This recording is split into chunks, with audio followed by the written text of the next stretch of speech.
afternoon. Welcome back to Football League World TV. It's the start of another week, and it's time for the weekend review show. I'm your host, Dagless, and joining me this afternoon are Marcus, Ally and Billy Mulley. Marcus, how you getting on? Yeah, really well, thanks. It was a busy weekend despite the reduced slate in the AFL, so glad to be on reviewing all the action. Certainly still plenty to look back on. Billy, how are you? Yeah, all good, thank you. It was a international break for the Championship, but some brilliant games in League One affecting both ends of both tables. Yeah, certainly some important results taking place over the weekend, and some big news in League One to get onto as well that's just broken in the last few minutes. And we'll start with the third tier. Just before we do, though, we are across Facebook, YouTube, and Twitter live for the next 20 or so minutes. EFL fans, let us know where you're at a game at the weekend. What did you make of your team's result? Let's get going.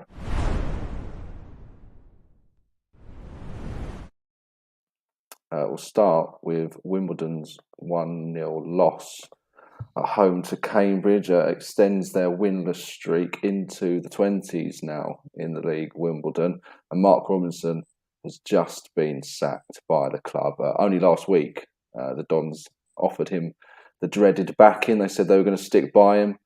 Some fans weren't too sure about that decision. Other fans were happy enough to try and see this season through and see if they could turn it around. But on the back of the 1-0 defeat at home to Cambridge at the weekend, he, unfortunately for him, has lost his job, and Wimbledon will be looking for the change to try and kick themselves away from the relegation zone. Now, Marcus, let's come to you first of all. What did you make just in terms of the performance in general against Cambridge at the weekend? Pretty disappointing, to be honest. Cambridge are a team that have got nothing to play for. They arrived at Plough Lane winless in 5 themselves. Hadn't scored in 4 of those 5 matches as well. So considering how much more was on the line for the Dons, I saw it as a big opportunity for them to at least get a point on the board minimum and potentially to break the run. Of course, 21 games winless now, that does maybe speak volumes to, I'm sure, what we'll come on to later. But I thought they were a little bit unfortunate with the goal they conceded. It's a long-range speculative effort right at the start of the second half. I think Zanev probably should do better. It's a decent hit from Adam May, but he gets a good hand on it. It still manages to squirm its way into the corner. Sam Cosgrove had a good chance late on, but blazed over the bar. Lack of composure, real sort of desperate to almost get the ball into the net as soon as possible rather than picking his spot and getting his head up. So, yeah, another frustrating afternoon. And, Wimbledon are definitely fortunate that the likes of Morecambe and Fleetwood have been picking up points so sparsely as their terrible run has continued as well. They've got Sheffield Wednesday, Charlton and MK Dons in their next 3. So not the kindest probably that you need at this stage of the season. Of course, though, they are still just 1 point from safety, so it's not too late to save themselves. And you would possibly be thinking that if they can stop the rot early and get that much needed win to buck the trend, then we might see some kind of shift and a return to some of the performance levels that we did see at the start of the season, because it was very encouraging in those first couple of months. It seemed like the Dons were maybe going to be able to sort of avoid any relegation fears this season before obviously this dreadful run started. And one huge match is their penultimate game of the season. They got Fleetwood Town on the road, so that could be enormous. But as a performance as a whole, compared to the opportunity that match was hosting Cambridge at this stage of the season, it was very disappointing. Okay, Billy, what do you make of the sacking decision from Wimbledon? Do you think it's been a long time coming? Should it have happened weeks ago, or should Wimbledon have stuck by their manager for a little longer?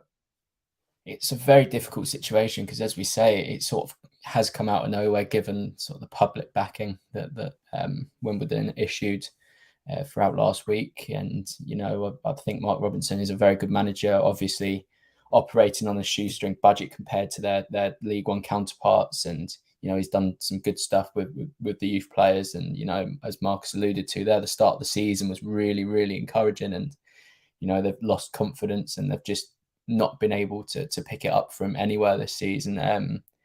It did seem that they were not happy or resigned to the fact, but if they were to go down to League Two under Mark Robinson, then we would have backed them to sort of make some sort of resurgence given the quality within the squad and the continued talent that they produce within the academy. And the sort of the players they do pick up on loan as well. You would have backed them to have had a positive campaign, but we've seen so much this season about a new manager bounce. I don't think Marcus is the biggest believer of the new manager bounce. I think he said that before, but it remains to be seen if that will occur. And as Marcus said, there's a few very big games coming up that you don't really see them picking up points from. But at the same time, it's a really good opportunity for someone to come in and make themselves an instant hero at the club and save them from relegation, which ultimately be a very big ask at this point of the season. Just before we move away from this one, Marcus, what sort of manager do Wimbledon need? It's a very short amount of time they're going to have whoever comes in to try and turn things around. Is there someone that stands out to you that could be a good option at this early stage, or what sort of manager do they need to be looking at? I would still be wanting them to go for a longer term appointment, even with this scenario that they find themselves in. It feels like Wimbledon's season has kind of repeated itself for about 5 years in a row, and they end up just about surviving by the skin of their teeth. So if they go for someone more short term, I would just be worried that the same issues would crop up next season, and then eventually further down the line, you just end up in a worse position. I think possibly some of this decision has been the hierarchy losing faith that Mark Robinson is the man to lead them towards a promotion push in League Two next season if they do get relegated. And even though there were promising signs, you can't really have any complaints after a 21-game winless run and losing your job. It just has gone on too long. I don't think anyone expected it to drag on this long. So I would hope to see a longer-term appointment. In terms of names, it's very tricky to pinpoint anyone right now. But yeah, the one overriding feeling is that I hope it's someone that you could see managing the club beyond the end of the season, even if they were to get relegated, and at least for a couple of years after that. So no names are immediately springing to my head right now. Maybe go down the non-league route, someone like Luke Garrard at Boreham Wood, although he could be very invested in their promotion push at the moment. But yeah, it's a good opportunity. There's a lot of good young managers out there that I think they could appoint and sort of continue the change in direction and identity at club level that they have tried to implement under Mark Robinson. And did look like it was a club heading in the right direction at the start of the season. I think there's no reason to throw in the towel and rip that plan up. I do think that is something that they should stick with longer term, and the managerial appointment should be in line with that. Okay, we'll see who Wimbledon appoint, but that's Mark Robinson has lost his job today on the back of Wimbledon's latest loss at home to Cambridge 1-0, and that result leaves Dons in 21st place in League One. Cambridge are sitting in 16th. Keeping with League One and with a team that has been threatened by the relegation zone, but seems to be getting away from it now, and that's Gillingham winning away at Accrington 2-1. Another good result for Neil Harris's men. Billy, what do you make of this performance?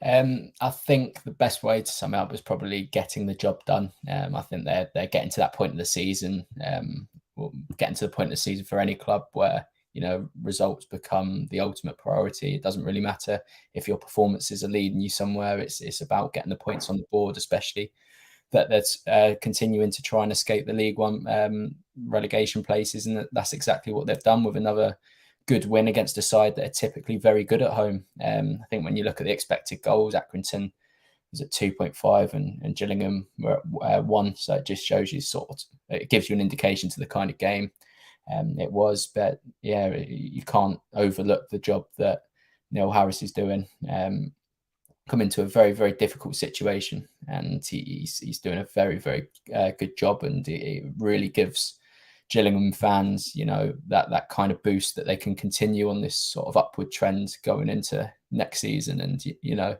they can do this with the resources they've got at the moment in the sort of the time that Neil Harris has had at the club so far, what can they do with a full season and a summer of recruitment under him? So, it's a really good job so far. Charlie Kelman on the score sheet again. Second goal in 2 weeks after not scoring for 2 years. It's like the old London buses. As soon as one comes after a long time, another one comes straight after. So it's good to see that everything's moving in the right direction for Gillingham, and you would like to think at this point that, you know, they are in a good enough position to escape the drop, because it wouldn't surprise me if the sort of the three teams we mentioned, Wimbledon, Fleetwood and Morecambe, continue in that sort of downward trajectory, and, you know, it would just be a few points that Gillingham need to survive the drop. Marcus, Gillingham obviously mathematically aren't safe yet, but as Billy mentions, pretty much every other team down there is showing no sign of form at all. The Gills have been the only ones in recent weeks that have shown signs of life. So you would feel now that their League One status is nearly secure, isn't it? Yeah, I've kind of ticked them off already, to be honest. It's been a 14-point swing since Neil Harris got the job in such a small space of time. He deserves a lot of credit for that, but it definitely speaks to how poor the teams around them have been picking up points. I definitely think Accrington Stanley gave them a huge helping hand in picking up this win, and obviously that trio of clubs out of form will not be thanking them for that. It's two long throws from Ryan Jackson that Stanley really haven't dealt with, and the goalkeeper Liam Isherwood, 19 years old on his home debut, really hasn't really gone to plan, sadly. I think he would reflect and think that he definitely could have done better for both goals. It was a bit smash and grab. Stanley had the better chances. Aaron Chapman produced some really good saves in the Gills goal to keep it at 0-0 before they are able to score from it. I don't think it's technically a set piece, but it effectively was, the way Jackson's hurling it straight into the 18-yard box. So yeah, frustrating one for Stanley, but Gills, will not be complaining at all. Defending the likes of a Dane Oliver at a long throw is very difficult at the best of times. So yeah, to be honest, I'm counting them as safe already. I'd be very surprised if they do slip back down the table. As I've said a number of times, I think Neil Harris is a championship level manager. It might be tough for Gillingham. I don't think that the foundations are there to maybe push on to a credible promotion push, but I definitely expect them to be sort of in and around mid-table next season, where the likes of Accrington Stanley and Burton Albion find themselves, if they are able to keep hold of Harris in the summer. Okay. Yeah, Gillingham will surely take that, and they'll be very pleased with the way things have gone under Neil Harris since his arrival. One final game to talk about in League One from the weekend. That's Ipswich's 1-0 victory over Plymouth. Billy, we'll talk Ipswich first of all. A really massive win for Kieran McKenna's side. Yeah, massive. It keeps their promotion ambitions alive. You think at the moment you can't think of many League One teams that are putting in better consistent performances than Ipswich. The only other team you could probably put into that category was Plymouth, and they completely outplayed them looking at the game. And the fact that Plymouth didn't have a shot on target again is just sort of the indication of how good Ipswich are at the moment. Whether they're timing this run a little too late, I think that remains to be seen. But 11 games without a defeat now, and everything seems to be clicking into gear. All parts are moving nicely, and as we say, it's 5 points, but they have played a game in hand, and I think it's going to be time will tell whether it is a bit too late for this kind of move. But should they not secure promotion or a playoff place this season, then they are going to be such a strong outfit next year. It's taken a while for sort of the new signings, the sheer number of new signings to click into gear, but ultimately we're looking at a championship side in League One at the moment. The way they're playing, the way they're not, it's a 1-0 victory, so we can't say dispatching teams or anything on that kind of level, but they are looking completely dominant and in control at the moment. Even when they're drawing, they're dominating games. So really impressed with Ipswich, especially under Kieran McKenna. And as I say, if they don't secure promotion this time around, then it's got to be next season. I'll certainly be hoping if it isn't this season, it will be next season, especially with the depth that they've got in that squad. And Marcus, as for Plymouth, their winning run comes to an end. I guess the challenge now for them is to get back on another one in time for the playoffs. It's probably likely now that the top two's gone for them, but go into the playoffs in good form, and they've got every chance of still getting back into the championship. Yeah, they're still in really good shape. I could argue that at this point of the season, Ipswich away is possibly the hardest game in all of the calendar. As Billy alluded towards, it was more comfortable than a 1-0 win for Ipswich. Those 4 shots for Plymouth, only one of them was inside the box and it was blocked. And then there was one of them on there where Christian Walton just clears the ball and Niall Ennis has a speculative swing to try and volley it in from just in front of the halfway line. I think it went out for a throw. So, yeah, just 0.1 expected goals generated for Argyle. And I think that you can point towards the fixture schedule and the congestion that they felt in catching up in the last few weeks. They have been playing 3 games a week, the majority of the time, and coming up against an Ipswich side that are playing just so well, particularly at home. And defensively, they look a class above even the likes of Rotherham that we've seen this season. George Edmondson's come out with an injury. He's been one of their better players, the centre-back this season. It doesn't seem to have affected them at all. So some really promising signs, and I do think they'll be a very menacing prospect for anyone next season gunning for an automatic promotion place if they aren't able to clinch a place in the top 6 in the remainder of the season. So no time to panic for Plymouth. They're still very well placed. Came up against a better side on the day. I think that's a fair assessment. Both sides still firmly in with a playoff chance at the very least this season. Time to talk League Two.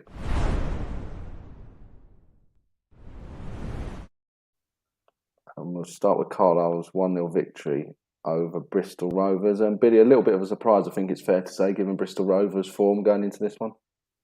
Yeah, slightly. Bristol Rovers looking like one of the teams to beat at the moment. From an attacking point of view, all parts were moving very well, everything coming together at the right time. And, I don't think this by any means will derail their push for a playoff place, but I think that it doesn't quite shut the possibility of an automatic place, but I think it takes a massive dent given the way the other results went in the division. But Carlisle have been really, really impressive. That was their 6th win in 7 under new manager Paul Simpson. So I think what we're looking at here again is a common case when it comes to the end of the campaign as a club that, are building something for next season. Carlisle have had a season that they'll want to forget for the most part, flirting with the relegation places for much of it.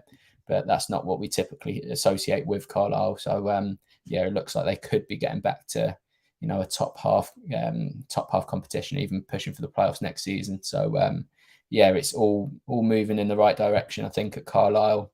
And again, similar to Ipswich, it was a full value 1-0 victory. They played very well against a Bristol Rovers side that have looked a level above. But again, similar to Plymouth, Bristol Rovers will not be in a position at all where they'll be disappointed. They'll be pushing back, and they've got all the tools available to them now to get themselves back into a great position. And I wouldn't be surprised to see them do very well in the playoffs should they be able to secure a playoff spot. Yeah, as Billy mentions, Marcus, things are looking a lot better for Carlisle now, aren't they? 4 wins in their last 5, looking well clear of the relegation, so they can think about planning for next season.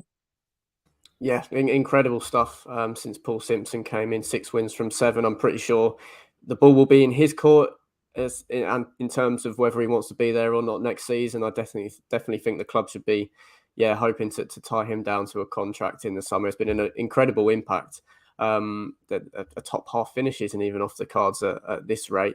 The 5 of those 6 wins have been by a single goal margin, so it's not sustainable. But the mood around the club, no one's going to care at the moment. It does seem like that they do seem back on that sort of trajectory that they were under Chris Beach last season before they had a lot of matches sort of postponed due to COVID around Christmas, and then sort of slipped away from the playoffs and could never really catch up. There's a lot of survivors from that side that have been hitting their straps under Simpson, so it has been good to see at Carlisle. I think Omari Patrick was an outstanding signing in the January transfer window. They'd only sold him to Burton Albion, of course, in the summer. He only managed 5 league starts for the Brewers in the first half of the season in League One before going back to the Cumbrians, and he has really looked a class above, to be honest. He's got dribbling ability that you do not see very often at League Two level. 7 goals already since signing. Had a huge hand in Christian Dennis's only goal of the game against Bristol Rovers. He's definitely a player that I wouldn't mind seeing at a certain League One club next season. I think just 25 years old, he's a player to keep an eye on, and potentially someone that if they can keep in the summer, keep Simpson on board, and if Carlisle can get back to where they were in 2020-21 and pushing towards that top six, Patrick could be a huge player that we're talking about at the top of the table. He does have a contract running until the end of next season, so they're in quite a nice position with that. But he looks a class above at the moment, and a huge win for Carlisle against the odds, given how well Joey Barton's men have been playing lately. Certainly was. Carlisle sitting 18th now, 15 points clear of Oldham in 23rd. You do feel as though the Cumbrians are going to be safe now and be in League Two next season. As for Bristol Rovers, that defeat drops them down to 6th, but they'll be looking to get back to winning ways as soon as possible and maintain their playoff charge. Up next in League Two, we're talking Port Vale's 2-0 victory over Sutton United. Billy, disappointment for Sutton. They continue to limp along at this current stage. They've got the EFL Trophy to look forward to this weekend coming. But having said all of that, it does seem as though they've kind of lost focus a little bit in League Two. They're now sitting in 10th. Yes, it's very congested. They could soon get back into the playoffs. But at the moment, form's suggesting that it might be a little bit difficult for them to do so. Yeah, I think first and foremost, it's just incredible that they're actually part of this playoff conversation. I think the fact that they've been within the playoffs for so much this season's built up that kind of expectation that we're going to see them, and add to that the narrative of them finishing in the playoff place and getting successive promotions. It would be incredible, and I think that's added to the pressure. We have seen a few inconsistencies creep in recent weeks when they have been on song, they've been unplayable at times, but when they found things difficult, when the congested fixture list takes its toll, then we've seen these sort of games come through.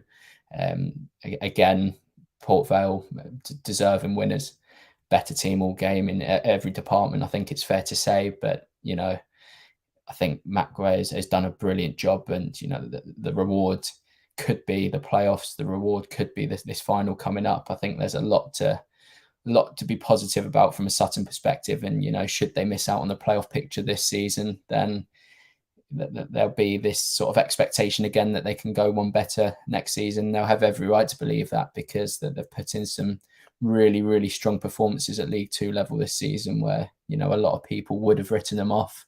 And again, they've come similar to what we were speaking about Plymouth. They've just come up against a really, really strong outfit. Marcus saying that going to Ipswich at this point of the season is very, very difficult. I think the same can be applied to Port Vale, because they are, one of the outfits in League Two at the moment that are strong all across the pitch, and it wouldn't surprise me one bit to see them creep into the automatic conversation once again. Yeah, Marcus, Port Vale really going along nicely now, aren't they? Sitting 4th, shows you just how tight it is in that League Two promotion race, given that they're outside the top 7 at the start of the weekend. Now they find themselves just on the cusp of the automatic spots.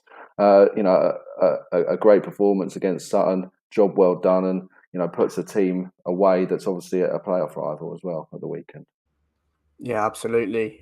This game, I think, will always be remembered for Jamie Proctor's scissor kick goal. I think something that really stood out from the weekend's action. But yeah, thoroughly deserves win for Vale. I think it's sort of vindication for Billy and myself that have sort of backed Vale through their ups and downs this season, falling out of the playoffs, and now they look to be really well placed to get in that top 3. Just 3 points behind Northampton in 3rd with a game in hand. And yeah, they definitely look one of the strongest sides in the division. Not a time to panic at all for Sutton, but yeah, Vale definitely one of the bigger clubs in the league, and they seem to have a little bit of momentum building as well. They do play Newport County and Exeter City in their final 2 games of the season, so they'll be hoping to be at least well placed inside the top 3, maybe even to give themselves some leeway if they do drop points in those matches. But that could see a fascinating climax in the automatic promotion race, with it looking like potentially we could still have 2nd and 3rd up for grabs going into the final couple of weeks of the season. So no, yeah, another very dominant performance for Port Vale, making light work of a very decent Sutton side, who I think will still be in the running right until the final whistle goes in League Two. Okay, they'll certainly hope so. One final game to talk about in League Two is Leyton Orient's 2-0 victory over Barrow. Billy, new manager bounce, as you mentioned earlier, is something we've spoken about a lot in recent weeks, particularly in League Two. A lot of teams have benefited from it down near the bottom. And I think it's safe to say that the O's have as well, haven't they? Yeah. I think Richie Wellens a brilliant addition at League Two level for any club. So to see him back in the division and back thriving is a really good sight to see. It's sort of been the ideal start as well. 11 points from 5 games, winning 3 of those. It's definitely a good time to be an Orient fan, because as we mentioned a lot before, they're in a position now where, you know, relegation's not really in question, and the playoffs is too far to even consider. So they're preparing for next season. They're looking ahead to the new campaign and sort of assessing their options and assessing who will be deemed good enough to continue under Wellens. So yeah, it's a good opportunity for him to see his squad, and whilst they're winning games, the mood around the club will continue to lift. And as we say before, when we were doing the London shows, so always expected to see Leyton Orient doing well. So to see their sort of fall, it was really surprising given the quality of the squad. But now we're sort of seeing again they are a really strong outfit who could go on to see good things next season. Seeing this morning Paul Smith's goal, I don't know how he manages to do what he does, but it really truly is a very special goal, worthy of opening the scoring and worthy of giving Leyton Orient something to build upon. So yeah, it's all looking good once again at Leyton Orient. And whilst sort of November time you probably considered them as automatic promotion contenders, it's been difficult for them, but ultimately they're back on track. Yeah, they certainly look, as Carlisle do, look pretty safe now. They'll be looking forward to another season in League Two. Marcus, as for Barrow, it's probably not as assured. The only saving grace for them is similar to the League One relegation picture. The teams down there, none of them can even buy a draw at the moment. Barrow 6 points clear of Oldham, who are obviously occupying that second bottom spot. Do you think they're going to be okay, Barrow? What can you see about them that might make them safe? Is it just the fact that the other teams down there are pretty poor as well at the moment? Yeah, I think Oldham's drop-off has come as a bit of a saving grace for them. I think Steve Evans' appointment at Stevenage should probably have the expertise to steer them out of trouble. It wasn't a horrific performance. They've only conceded 1.44 XG compared to 1.23 generated themselves. And Paul Smith's goal to open the scoring is incredible, to be honest. It's just one of them where you just hold your hands up. I think the goalkeeper's sort of written it off and is just jogging back to getting his own goal and hasn't sort of thought even about the possibility that Smith can lob him from that angle. So yeah, it was a bit of a write-off really on Phil Brown's first game. Some positives to take, but disappointing to lose to a rival in and around them. I am concerned because I think there have been enough signs in Oldham's performances that they will at least make it interesting towards the end of the season, despite the cushion that Barrow and Stevenage currently have. But they do have a lot to do. So yeah, the odds are still stacked in Phil Brown's favour to keep Barrow up this season. But yeah, it'll be whether they're able to just sort of carry on sort of dawdling along outside and hope that the Latics aren't able to pick up too many points, because I think if there is another sort of resurgence that we saw when Sheridan first went into the dugout at Boundary Park, then I think Barrow are definitely in trouble. But at this stage of the season, with that 6 point cushion, you'd have to say that they are well placed to maintain their 4th tier status. They will certainly be hoping so. We'll see what happens in the final few weeks of the season, where Barrow do indeed remain in the Football League.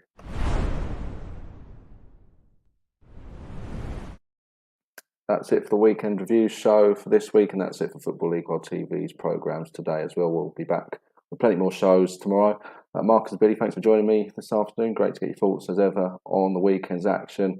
And for those watching, just a quick plug, please like this video and subscribe to Football League World TV on YouTube as well. That would be greatly appreciated by us all here. But from myself, from Marcus and Billy, it's bye for now.